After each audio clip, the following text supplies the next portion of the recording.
Thomas ലീഹായുടെ പാദസ്പർശമേറ്റ Ayyampuzha Thattupara Kurisumala തീർത്ഥാടന കേന്ദ്രത്തിൽ 5ാമത് Bible കൺവെൻഷന് തുടക്കമായി. കാഞ്ഞൂർ ഫെറോന പള്ളി വികാരി ഫാദർ ജോയ് കണ്ണമ്പുഴ ബൈബിൾ കൺവെൻഷന്റെ ഉദ്ഘാടനം നിർവഹിച്ചു.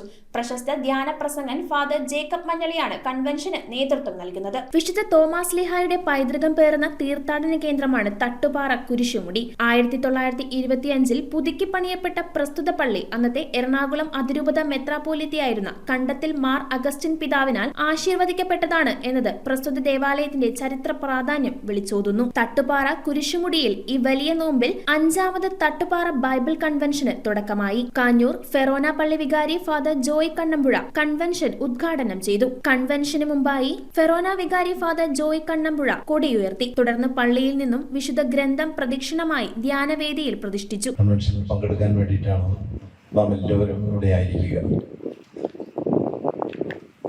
കഴിഞ്ഞ ഏതാനും ദിവസങ്ങളും ആഴ്ചകളും ഒക്കെയായി ഈ കൺവെൻഷൻ ഇവിടെ നടത്തുന്നതിന് വേണ്ടി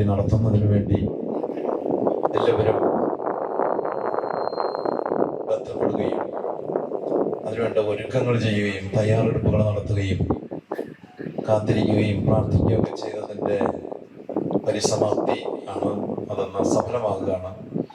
നമ്മളുടെ കൺവെൻഷൻ ആരംഭിക്കുക. പ്രശസ്ത ധ്യാന പ്രസംഗൻ ഫാദർ ജേക്കബ് മഞ്ഞളിയാണ് കൺവെൻഷന് നേതൃത്വം നൽകുന്നത്. തട്ടുപാറ കുരിശുമുടിയുടെ സ്വച്ഛമായ അന്തരീക്ഷത്തിൽ നടക്കുന്ന വചന പ്രഘോഷണം ഒരു പുതിയ അനുഭവം പകരും. എല്ലാ ദിവസവും മഞ്ഞപ്ര അയ്യമ്പുഴ ഭാഗങ്ങളിലേക്ക് വാഹന സൗകര്യവും ഉണ്ടായിരിക്കും. പള്ളി വികാരി ഫാദർ ബാബു കളത്തിൽ, കൈക്കാരന്മാരായ Jose Thottakkara, Sebi Chakrampilly, vice chairman Jolly Madan, convener Davis Marottikkudi എന്നിവർ കൺവെൻഷന് നേതൃത്വം നൽകും. News bureau, Kalady. മിണ്ടില്ല ശരിക്കും. രുചിയോടൊപ്പം ഹൃദയങ്ങൾ ഒന്നാകുന്ന റംസാൻ ദിനങ്ങൾ. The salt restaurant, Panampilly Nagar, Kakkanad and Thoppumpady.